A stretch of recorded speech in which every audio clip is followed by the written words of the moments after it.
Welcome, everyone. We are going live. As you're entering, please share your name, your pronouns, place, and what does listening mean for you in conversations centered on race? We want to hear from you. Your name, your pronouns, your place, and what does listening mean to you, for you, in conversations centered on race? Welcome.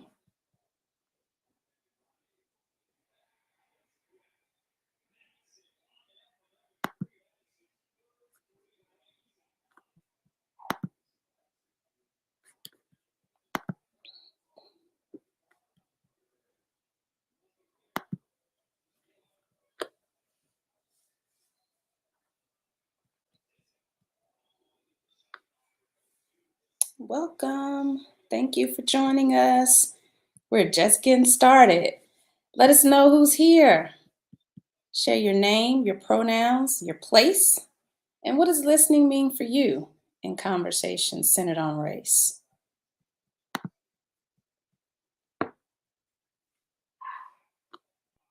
If you want to talk with us in the chat, don't forget to log into your YouTube account so we can hear your voice in the chat.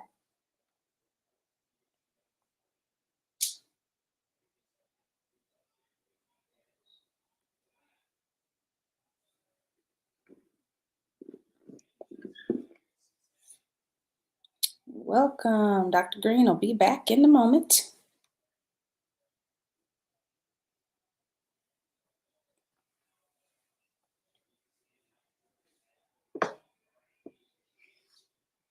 Who's here? Share your name, your pronouns, your place, and what does listening mean for you in conversations centered on race?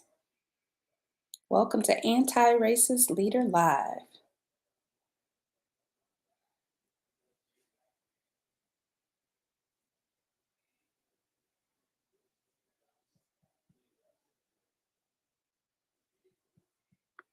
Welcome, Stacy.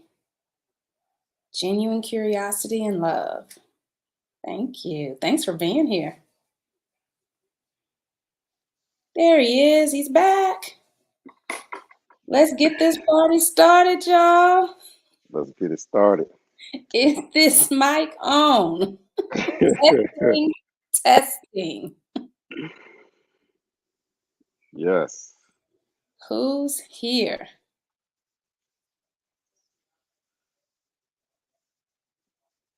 Name, pronouns, and place. What does listening mean for you in conversations centered on race? Don't forget to log into your YouTube so we can hear your voice in the chat.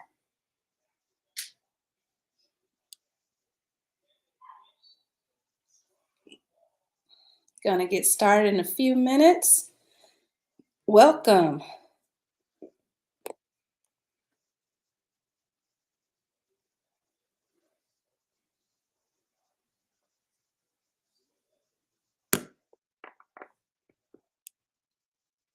Hello, Susan. Portland. Welcome. Long time no see. Glad you've returned. Absolutely. Listening with curiosity and also knowing when to disrupt. Yes. And how to disrupt. And how to keep people engaged in the conversation when you disrupt. Yes. Y'all are raising some good things. Genuine curiosity, love, knowing when and how to disrupt, and listening with curiosity. Thank you for sharing in the chat. If you're just joining us, don't forget to log into your YouTube so we can hear your voice in the chat. Going to get started in a few moments. Share your name, your pronouns, your place, and what does listening mean for you in conversations centered on race? So glad you're joining us this evening. It's been a long week for us, and we're excited to get in community with people who are thinking about this in all your different places. Welcome, welcome, welcome.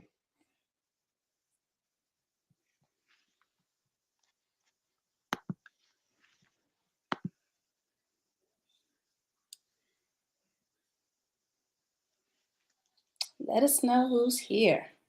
Share with us in the chat. Notice the ticker.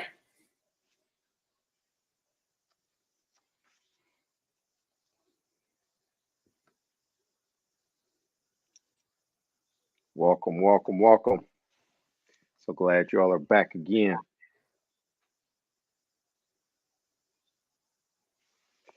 It's about to go down. It's about to go down. Microphone check, microphone checker. You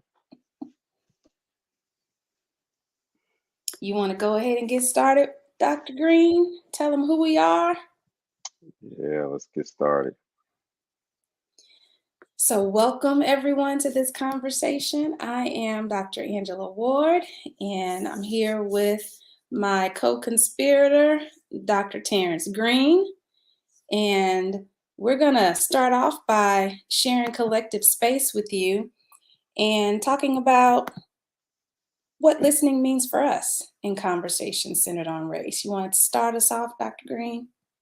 Yeah. So welcome, folks, for coming into the space. We thank you all again for engaging in this conversation. So we want to hold collective space. And as we hold collective space, we want to just put a few things on the table and name some things. So one of the things is that we deeply center these conversations in our work in inquiry. So we show up with questions and believe that collectively we can co-construct and build possibilities and solutions and ways forward. We position this work unapologetically in our lived experiences as educators, how we show up and what that means. And so we make no apologies about that, but we show up in our full humanity in who we are. We position this work in community. We believe that this work is something that has to be done collectively and not in isolation. We believe that we know more collectively than any one of us know and can do individually. We position this work as collective learners and leaders, right? We believe that beyond just leader-led, but we believe that there's the idea of leader-full, that organizations and spaces and schools can be full of folks who are engaged in leadership, but that leadership is a product of us engaging in collective learning. And finally, we position this work as not like a simple checklist, right? That these are just technical problems that you just add water and stir, but we approach this work as adaptive challenges that we're continually and constantly always engaged in. And we're super excited about being in this conversation with you tonight.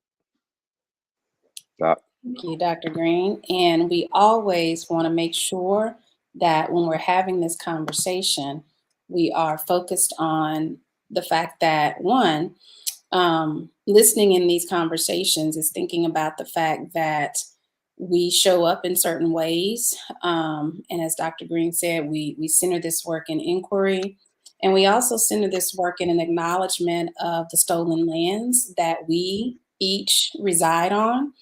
And so we welcome you. We come to you from Central Texas on the ancestral lands of the Tonkawa, the Karankawa, the Comanche, and the Coahuiltecan.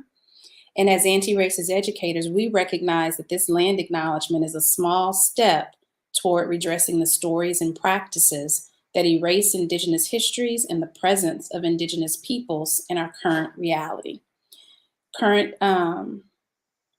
We recognize our responsibility also to hold space for the histories, the current day reality, and ongoing history of Indigenous peoples.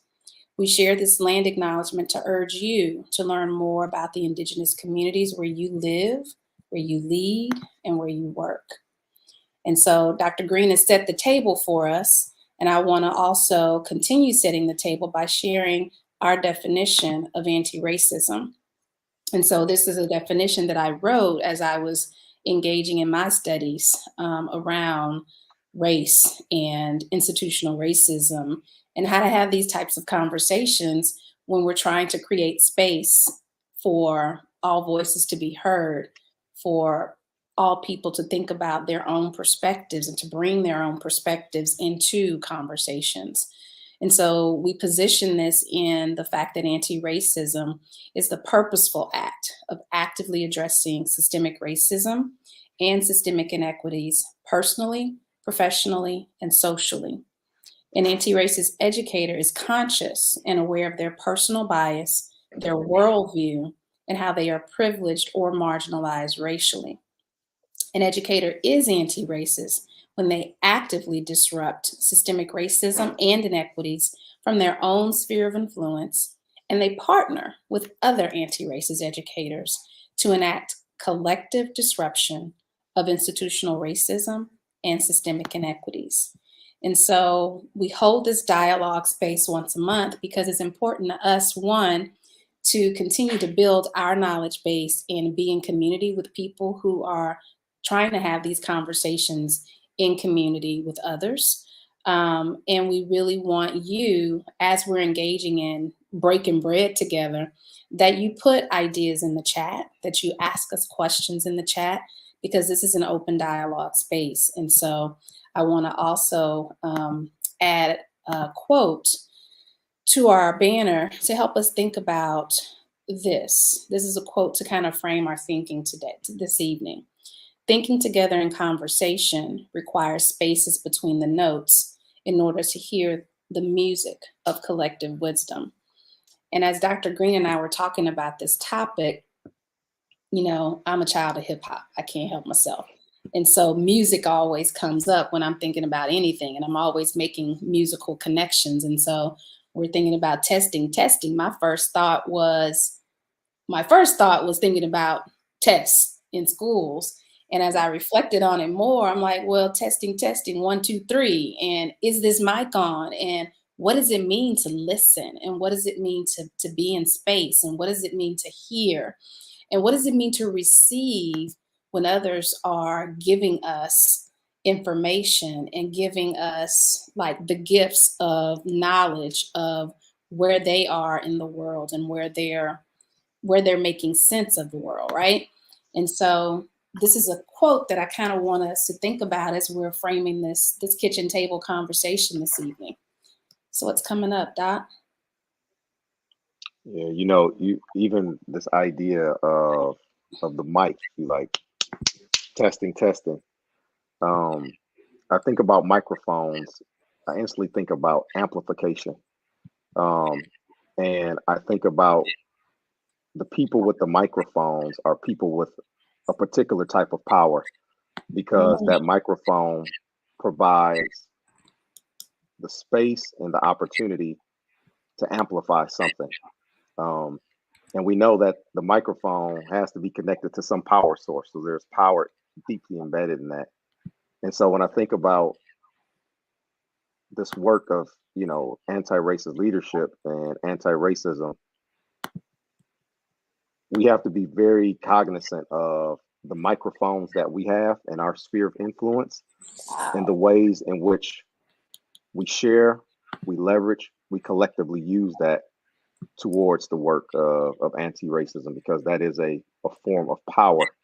And in order to do this work, we have to radically shift the dynamics of power, because if not, you can have conversations, you can hire X, Y, and Z, you can diversify, but essentially you just bring people into a system that has the same power dynamics, so you get the same results. Wow. Wow. Yeah, that's okay.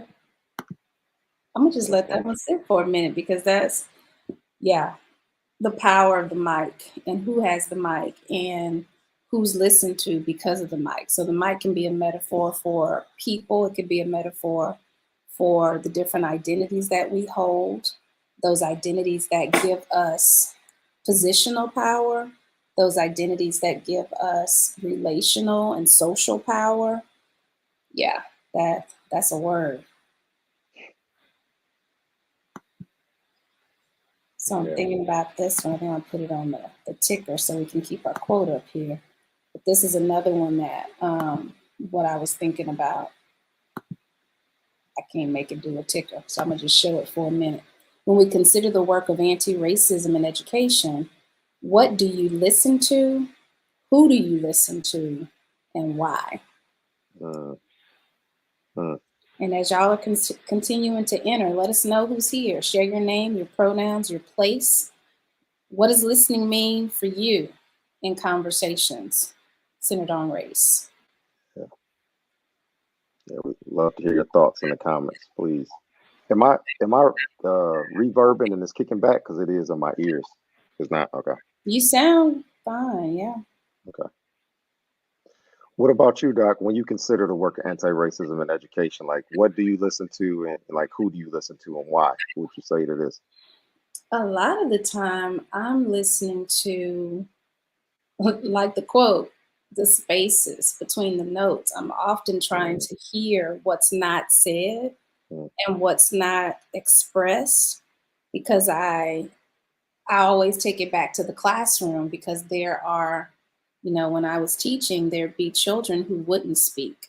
And I'd mm, have to find a way to pull from them what was up here in their head and what are they thinking about and what are they grappling with. And so sometimes I just listen to what's not said. I listen mm, to body language. I listen to, you know, yeah. Um, And then also, of course, I listen to scholars and I listen to other educators who are grappling with this work. I listen to the questions in my own head about socialization. I listen to the questions in my mm, own head around what I know, what I think I know, what I don't mm, know, what I hope to know. mm, Um, who I listen to the people who teach me. I listen to the people who who have gone before, our ancestors. And the why, I often talk about ancestry. I talk about mm, I'm really in tune to the future focus of this work and what legacy am I leaving? What thoughts are people keeping with them by being in community with me? Are they building their own collective disruption muscle? Are mm, they developing their own ability to connect with their own identity, connect with their own ways of being, their own lived experiences, and make their own judgment around who they listen to and why they listen to it? I feel like I've done a good job of being in community with people when they leave and they're able to go to spaces and they have their own way of being and their own way of navigating. And it's adding to the ways in which I may be seeing the world, living the world, and experiencing the world from that anti racist lens. Because for me, it's the multiple perspectives that are important. It's not just my perspective that's important. And as a classroom teacher, it was always important to me to find ways to listen to students in a way that they felt self efficacy, that they felt that their voice was the most important voice in the room of however many students there were. mm, And so, as a teacher, you're creating that space for how do I help my students see themselves as the most important person to me in this classroom? And if I've done that, then I've helped my students build that sense of self that's required to navigate so many uncertainties in life. I said a lot. mm. What you No, that's good. Amen. Amen to all of that. Um, I think similarly, there's this famous quote that Miles Horton used to have, who was very instrumental in starting the Highlander Folk School down in Tennessee, where MLK, Rosa Parks, a lot of the folks that we would consider civil rights leaders, they studied, they strategized down at the Highlander Folk Center, which is still in operation. got? But he has this quote that the people with the problems are the people with the solutions. And so, Yeah, yeah, in, yeah. in other words, I think in anti-racist work, we have to listen to the people who are most impacted by racism, the people who are most impacted by the oppression, the people who are most impacted by the marginalization. Mhm. Because I mean, I've been trying to think a lot around like participatory policy making, Mhm. um, and like how do you make policies and you don't center the people who are most impacted by the policies? Because It you goes ain't back. worried about the people when you're It, making the policy. and it goes back to hoarding the microphone. Hoarding the It mic. goes back to hoarding that power, right? And so you can say I have a policy, but you don't center the people who are impacted by it. I think I said this last time, but I was not too long ago. I was in a meeting and they were sharing some observations. The teachers had to get observed and all that, but actually the students were the ones who were giving feedback to the teachers. They were doing the pre-observation, Mm-hmm. they observed the class, and they did the post-observation. And it was so powerful because it was such a participatory experience. I mean, the things that the teachers learned in their pre and post observations from these students were powerful. But like, how do you have observations about teachers' instruction, but students are not a part of that? You know what I mean? And so when I'm thinking about anti-racist education work, I think one, you have to listen to the people who are most impacted. So that's one.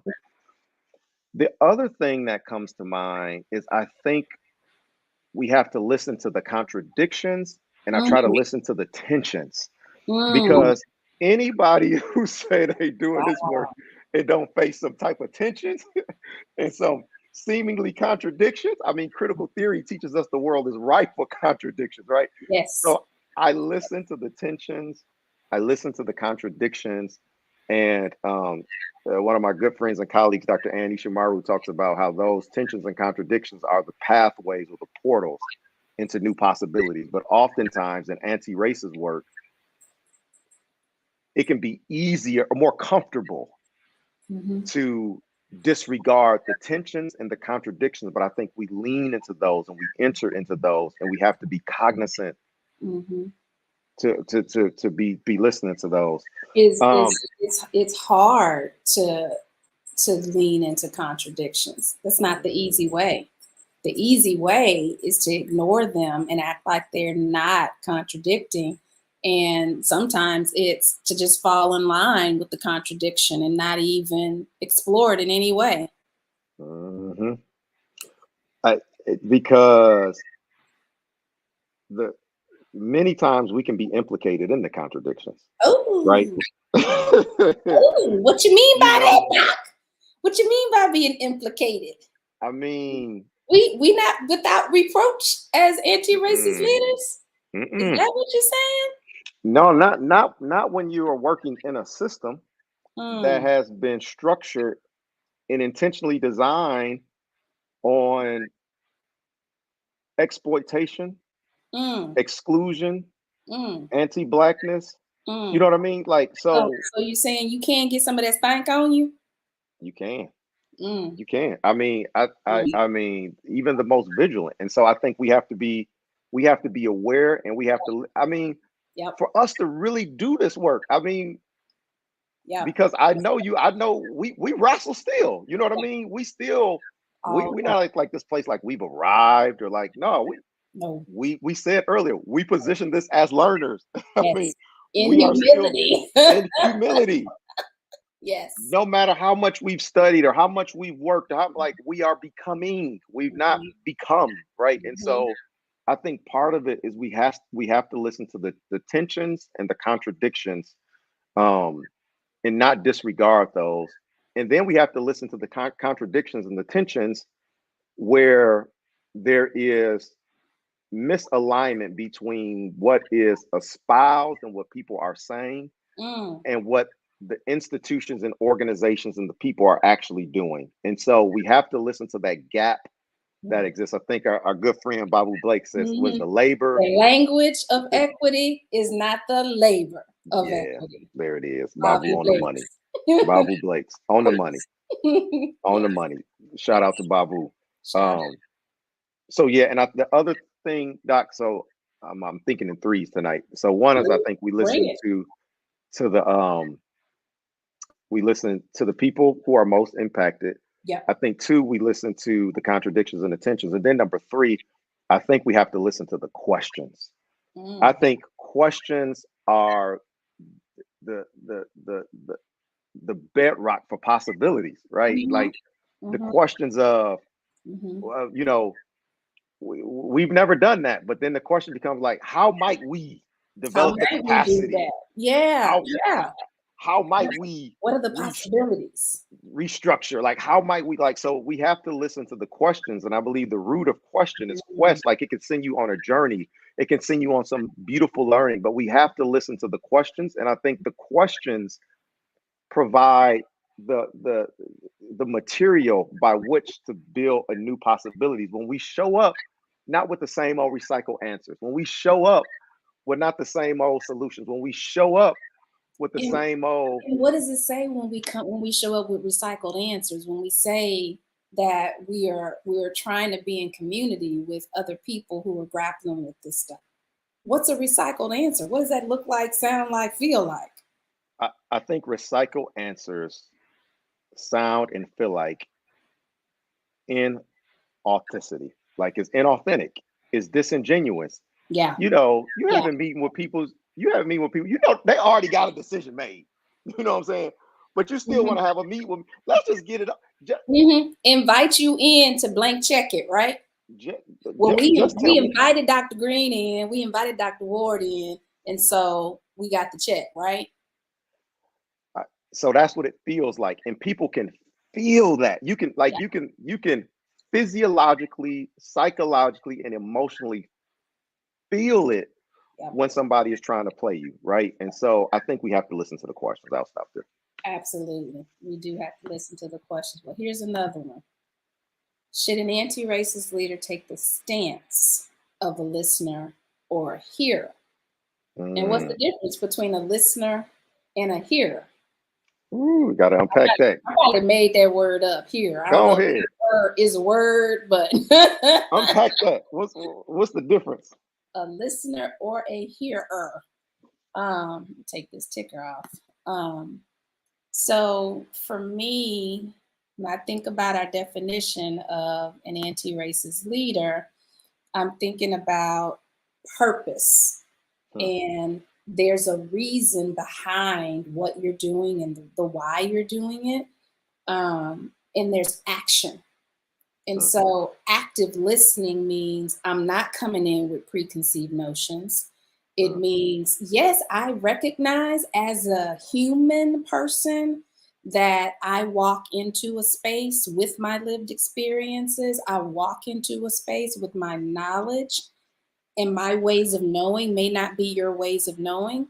And also, an anti racist leader recognizes multiple ways of knowing, and there's not one hmm. right way to know, and Yep. there's not one canon, there's not one yeah, I can go on, that's a whole other workshop, whole other kitchen table conversation. But for me, a listener is not listening to respond. A listener is listening to receive. So for Mm, me as an anti-racist leader, I have to, like, that humility is about listening to receive, mm, listening to be in space, listening to understand. And if you, and the listening to understand is a tricky one, because I've often asked people questions. Like, I remember, that's one of those community agreements that you'll see often in spaces in education. Listen to understand. Well, like, we were literally sitting at a table having a conversation about MJ. So I'm sitting next to somebody who I have a relationship with. They know that I'm a mother of basketball players. And so where does their mind go when I say MJ? Michael Jordan. But if you don't know that about me, and you don't know, and you hear MJ, where might your mind go? Michael Jackson. Absolutely. And we're sitting at one table And everybody heard MJ. One person heard Michael Jordan, another one heard Michael Jackson. But we're listening, and we understood, didn't we? We understood MJ, but we understood MJ from our own lived experiences and our own relationships with each other, right? And so an anti-racist leader has to listen to the spaces between the notes. That's where that quote was so inspirational when I thought about, is this mic on? What is the mic amplifying? And so the hearing piece comes in when you have walked into the space and you're ready to hear, and you're opening yourself up to listen in a way that's maybe different than any other way you listen. You can't listen in an anti-racist learning space the same way you listen in a compliance space.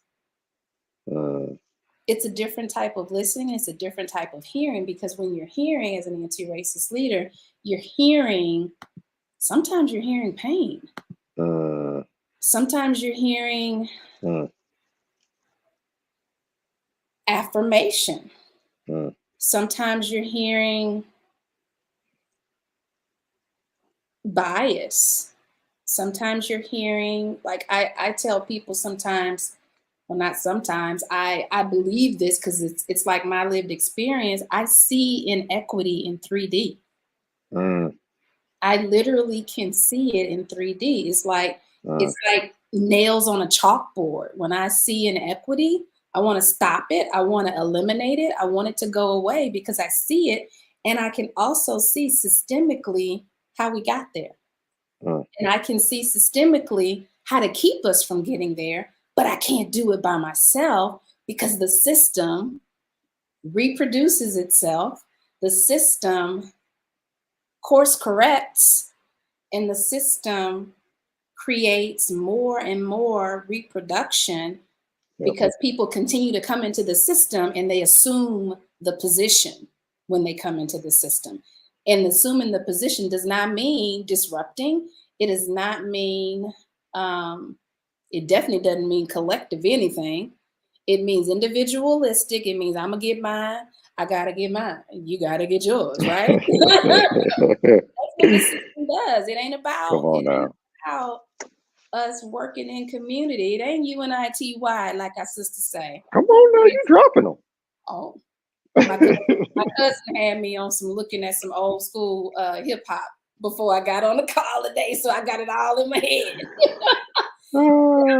Because of the topic, I think of hip hop when I think about the mic, and I think about how, I was watching a Netflix show last night about hip hop and the evolution of hip hop and how the different places that hip hop advanced in New Orleans, in Houston, in Atlanta, in Memphis. And so just looking at all of that and prepping for this conversation. So yeah, I'm a child of hip hop, so it's gonna come out. That's good. That's good. Dropping Latifah up in there, MC Breed, Flint. Shout out to MC Breed. Rest in peace. Y'all do know that Latifah is a rapper before, Hello. Talk about triple threat. Yes. The brilliance to me, though, I'm gonna come back to this question, but even thinking about Latifah and what Living Single was, you had a all black cast, Flavor Unit too, your own mode of communication, your magazine. Yes. You had Maxine was a lawyer, Kyle was a stockbroker. Yep. It was Regine was, but there was a beautiful cast of these black people and the multiplicities of what happens, of the multiple ways in which we express ourselves. And so, shout out to Queen Latifah for the amazing work that they did, which Friends just came and scooped it up and took the idea and profited significantly off it, again, with an all-white cast. We'll make it $1 million episode. I didn't say that. He said that. I didn't say that. Latifah said it too. Because I know a lot of y'all like Friends, so leave that alone. Hey, I've never watched an episode. I'm I've just never saying, seen a full episode of Friends either. I've never watched one at all. Not even turned it on. Yeah. But you see how Yes. um black ideas and black brilliance can be commodified and it can be Mhm. extracted. And the same thing can happen in education spaces. Yeah. That black brilliance, black wisdom experiences can be extracted, but it also can be commodified, right? And so I think as hearers, as listeners, as people who are doing this work, we have to be attuned to that. But there was something you said about the MJ piece, um, about Michael Jackson or Michael Jordan. Listen to understand that it's a common community agreement that's lifted up in education spaces, and it's about listening to understand. I'm like, well, are we really listening to understand, or can we Mm, truly listen to understand without filling in the spaces between the words? yeah, So that to me is an excellent example about thinking together in conversation requires spaces between the notes so that we can hear that music of collective wisdom. yeah. As you're saying that, you're making me think. Going back to the point we said earlier about centering, not just including, but like centering the perspectives, the wisdom, the lived experiences of youth, of black youth, Hmm. of black people. It makes me wonder now what would happen if we listened to unlearn. Mm. You know what I'm saying? Like, what if you like Mhm. really listen to work to unlearn all that deep socialization that was, you know, founded on like racial mythologies and Mhm. founded on assumptions, and you know what I'm saying? Like, Yeah, what would happen? Because I think there is a part of radical unlearning yeah, that you have to engage in yeah. to these new ways of knowing and new ways of being. But like, I don't know what would happen if we showed up in spaces again where those voices and perspectives and lived experiences were centered, and we listened to in some ways to unlearn so that we can learn something collectively that could be significantly more powerful. Hmm. But you Mhm. when with that MJ comment, you make me think of how important it is to listen so that you can understand context, right? Hmm. Mhm. Because if you understand context, Mhm. you know what I'm saying? Know that your children they play basketball and you're a basketball. If you understand the context, if you're in a space long enough, the Mhm. cues of knowing whether we're talking about Michael Jackson or Michael Jordan, you ain't got to hear the last name. The Mhm. context will Context. reveal Mhm. what's happening. And so I think Mhm. that's super important to be Mhm. in a space long enough to pick up the context, the contextual clues of Mhm. what's unfolding in this space. And what could happen if you don't give yourself the space to pick up those contextual clues? Mm, What mm, what could potentially happen if you're listening to understand, but you're not listening in a way that you're providing the space, like even in just a meeting space, people that you meet with regularly in a month, and you're not providing the space to listen to the who's there, mm, and how are they there, and what. So anti-racism in education requires the opportunity to build community in a way that people hear enough and know enough and are able to share knowledge in a way that builds some of that background space that I mm, don't know how to describe it, but it's like, mm, yeah, I'm sitting in that room having that conversation right now at that table, mm, recognizing what was missing from that conversation. mm, Absolutely. mm, Yeah. mm. Huh. Yeah, yeah. No, that's good. You also made me think about when you were talking earlier. One of the things I used to do, and I need to get back in a regular habit of it, is I still do this. I make a list of all the tensions and contradictions that I'm sensing in whatever work I'm in. Mm, Um, I lay them out. I just write them out. I got a whole list, and the I tensions and try. contradictions. Yeah, like Okay, I'm writing myself a note because I got lots of tensions and I'll be yeah. contradictions. I just write them out. I got lists, and I'll be writing, and I sit with them, and then I also try to. This is what I was gonna say. I haven't been as good as. Um, I make a list of my own assumptions, Mm, my own myths, and my own stereotypes that I'm bringing into spaces. So at least I'm naming them, and I make a list of them. And now those have helped me, I think, at times enter spaces more humbly as a listener and a learner. yep. But being clear in naming them and not be like, oh no, I don't have because I teach and I do. No, I'm still becoming right, and so Still becoming. that That practical that should help with humility big time. we and Time. this is I'm not good on this one right here though. Because people are still becoming, and I'm being vulnerable here, y'all. I'm not good with this one. Um, eh, I think if we're really gonna be in community with people, Hmm. like for real, you can't freeze them in time.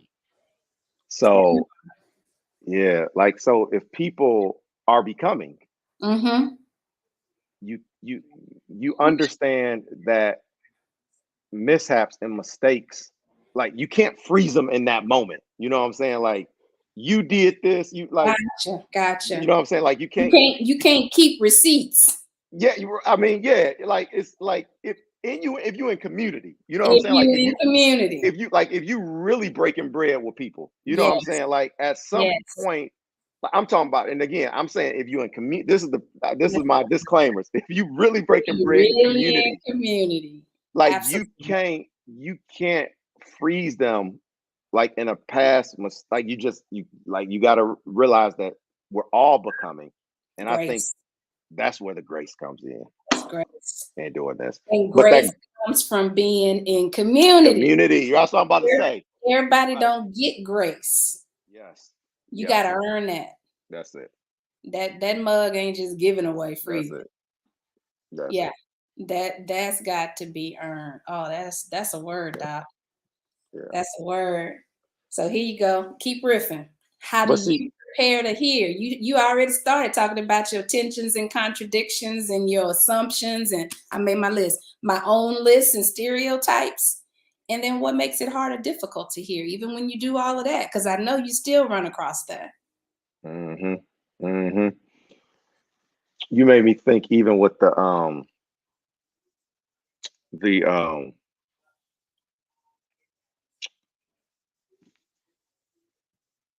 when we extend grace to people that we're not in community with, they can turn it into disgrace, right? Because Mhm. they don't care about you. They ain't You studying know, you. they don't have no vested interest in your Studying success or you. their collectively. No. Studying you. Right. And Oh, you so disappeared. What you say? huh? You disappeared. Oh, did I? Sorry. You did the Spike Lee in the screen, and you went back. My bad. Uh but yeah, I think that piece, like you said, is being in community because they'll take that grace and turn it into disgrace because they don't got no care about you, your people, what you're trying to do. Mm-mm. Um, and so that piece about being in community. So those are so in terms of preparing to listen, those are like some of my two top things. What Mhm. about you, Doc? So, in regards to hearing and what makes it hard or hmm difficult to hear, hmm hmm, I think I prepare to hear by I'm gonna start doing what you say, and I guess I do it in my own way. But it's not that I list them or really critique them, but I do consider, what space am I going into? What do I know about this space? What do I know about the people? Am I in community with these people? is there space for me to even build community? And if I'm not able, if I don't feel like I'm able to build community, I have to prepare myself. So in education spaces, I prepare myself by reminding myself that I have non-negotiables. And Mm, ever since I set foot into education space, my non-negotiable has always been not on my watch. I am not going to be another tool in the mm, extension of the school to prison pipeline.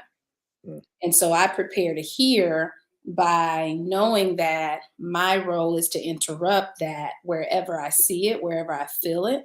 But I'm also trying to interrupt it in the spirit of love and humility, also.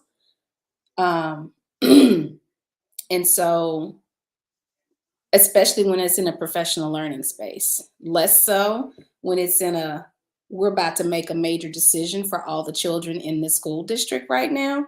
And there's nobody in this room right now who gives a dang about other people's children. So I'm gonna show up a little differently in that space. mm, So I'm gonna ask critical questions in both in a professional learning space where I'm facilitating, and I'm gonna ask critical questions in a space where I'm not facilitating, where I'm supposed to be lending my voice to a conversation about what we're going to do and what decision we're going to make for other people's children. And so I center it on systemically what are the major impacts that can harm, hurt, um, limit the ability of someone's child to feel safe, welcome, and included. And if I feel like the decision that we're about to make or that we're even moving towards is doing that, I'm asking critical questions about if I notice that their major voice is missing, I'm asking that question, mhm, specifically, have we considered, have we had conversations with? Um, I'm asking questions about, um, you know, decisions that will keep the adults from being able to make the space that they need to make for children in the classrooms. So I'm always trying to frame my thinking so that I'm preparing to hear those spaces, those unsaid things that mm, could lead down a path of impacting the ability of a child to be successful or a teacher to be successful for a child and with the child. And it's hard or difficult for me to hear in those spaces when I sense that system ego that I talked about last time. uh-huh, I sense the protectionism of the system uh, that I'm going to protect this system to my death, and I don't care about those children. And it may not feel like that to the people who are doing it, but I see inequity in 3D. So I see when you say something out of your mouth, and I know the ramifications of what you're saying, and that your voice carries more weight in the system than mine does. And I know they're going to listen to you because you're the person that has that mic, and that mic is glaring. My mic is rarely on. I'm like, is this mic on? Rarely. Rarely is my mic on in those spaces, and that's what makes it hard or difficult to hear when your identity and your way of being in the space is marginalized because of that positional power, that authority, that um, those preconceived notions, those uh, assumptions, uh, those stereotypes, or this view of you as someone who fill in the blank, whatever that view is. When you know that exists, when you walk in a space, you can cut it with a knife. yep, You know it's there, and it's that disgrace. You try to extend grace to people and you try to think the best.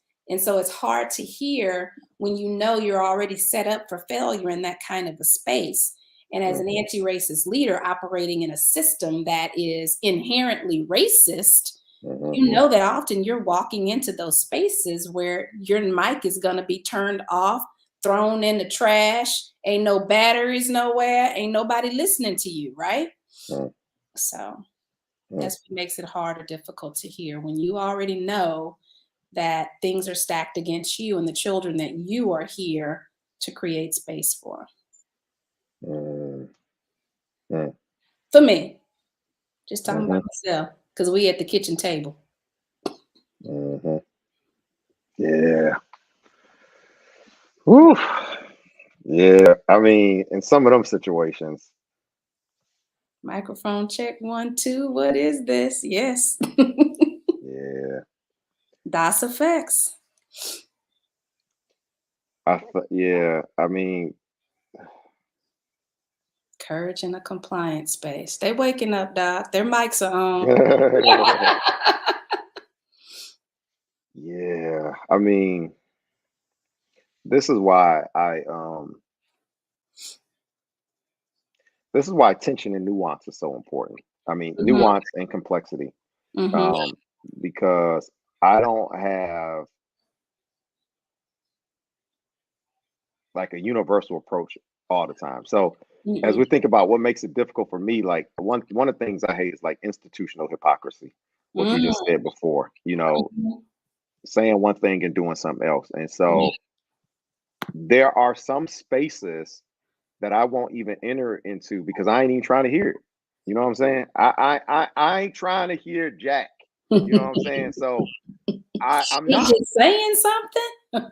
I'm I ain't trying to I ain't Mhm. you know I got you. I ain't trying to hear that. And so I have learned, I guess, the wiser I'm trying to become is Mhm, that I'm not for every space. And I know it's mhm, it's difficult for some people because I think, you know, first beginning and starting out is like, nah, blah, blah, blah. But no, some some spaces will literally drain you and run you rugged and dry and won't care about it. And so I think mhm. there is Yep. some wisdom to realize I still have to be around here Mhm, to do this work. I have family, friends, community, you know what I'm saying? And so mhm. I ain't trying to hear everybody. And I'm not trying to be in every space to hear everything. I'm not about to sit down and listen to learn and understand while you talking about, black people ain't human and this. I ain't hearing that. Like you want to go talk to Mm-mm. somebody, you can go talk to them. Yeah. I ain't doing Yes. that, right? I'm just Yes. not. Yeah. You know what I'm saying? Yeah. I ain't gonna be Yeah. having no, I'm not doing it. And so I think Not part of it, subjecting yourself to that, right? huh? Not subjecting yourself to that at I ain't all. doing that. Yeah. No. Yep. I ain't doing that, right? And so I Mm. think that nuance and that tension and the complexity of like how we approach this work is super important um, to constantly to hold. Mhm. Absolutely. I'm with you. I agree for sure.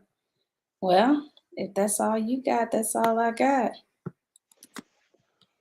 I am putting some of our information in the chat so you can follow us on Twitter. Oh, should have put a space in that one. But basically, um, yeah, it's hard to hear and it's hard to listen when you're in those spaces where people are disingenuous and you're not able to be in community. And so I think I want to leave y'all with, this quote. It's thinking together in conversation requires spaces between the notes in order to hear the music of collective wisdom. And it's how are you creating the space in your walk in this work to think with people, to be in conversation with people, to find ways to listen to understand. So you can't listen to understand again if you're not creating the opportunity to be in community with people in a way that introduces to you different ways of knowing, different ways of being. Dr. Gloria Ladson Billings is one of the scholars that talks about, ways of knowing. And really looking at, is my way of knowing the only way of knowing? Mm, Or is my way of knowing a window into opening up space for me to know more and to be in community with people to know more. And so just how are we creating those opportunities for ourselves? Because anti-racist leadership has a lot to do with community building. It has a lot to Mm, do with um, mm, breaking down silos. mm. You can't do anti-racist work in a silo. It just ain't happening. Amen. You can't do Amen. critical work in a silo. You know, critical theory is all about it's about critiquing the system, but it's critiquing it in a way that is asking the system to be better for all of us. It's not about making the system more rigid. It's about opening that space in the system to be better so that all of us feel like we can be safe, welcome, and included. So I'll Mm. close with that. What else you got, Doc? Anything else? Any other mics to drop on the people? No, that's good. That's no, when you were talking, you made me think about, you know, what happens when the power goes out on the mics. Mm, And if people are, so I think there's a difference between unity and uniformity, mm, right? So, like, I think you can still have unity within difference, where there are different axes of difference. And Unities of you just difference. you just made me, I saw, you like at a concert or something. People they just singing in the crowd because people are in community on the same page. Somebody may be all beating on the table, you know what I'm saying? Or somebody may they not maybe they may not be singing the exact same note at the exact same time, but Mhm. they're in concert with one another, right? Yeah. And so Mhm. when that is happening, you don't even need a mic You don't. because the community is so strong Yep. that there is something that reverberates. You know what I'm saying? So you just Mhm. made me kind of so yeah, that's what's thinking. Mhm. I don't know what's going on with this. I'm gonna do this one more again. What's that?